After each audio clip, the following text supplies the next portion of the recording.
Hello and welcome to another fun-filled edition of Adam's Music Box, where today I want to talk about one of the great comeback albums of the new wave era. And this was right at the end of the sort of time when the initial new wave bands were still making really big pop hits.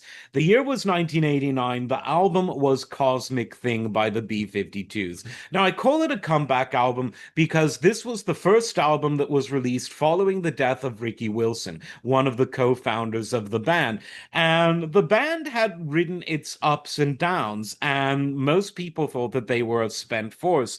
But with Cosmic Thing, they showed that kitschy, incredibly camp, very colorful, 80s style sort of new wave music was still not ready to go away. So whether you liked the Talking Heads or whether you liked A Flock of Seagulls, Cosmic Thing was an album that was probably on your shelf, but it had appeal that, dare I say, was very much broader than that.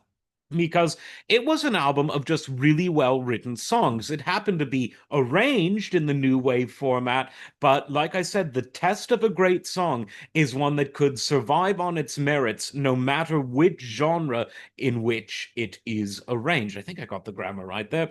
So, Cosmic Thing really was a huge seller and it took a lot of people by storm. Love Shack was obviously the song that was a huge one, but one of my favorite songs is on this album, and it's called Rome, not as in an evening in Roma, but in ROAM, Rome around the world.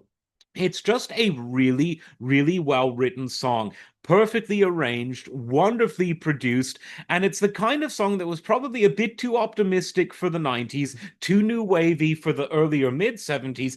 It just fit in perfectly, and it helped cement the entire album as something that was just it had an R&B element, but it still had that kooky, geeky kind of new wave vibe that, not as geeky as Devo, but somewhere between Devo and a proper dance album. But it was just a really good album.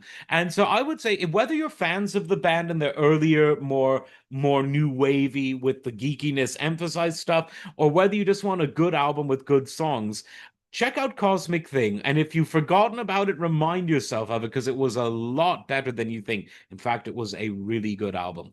As always, like, subscribe, and we'll see you next time.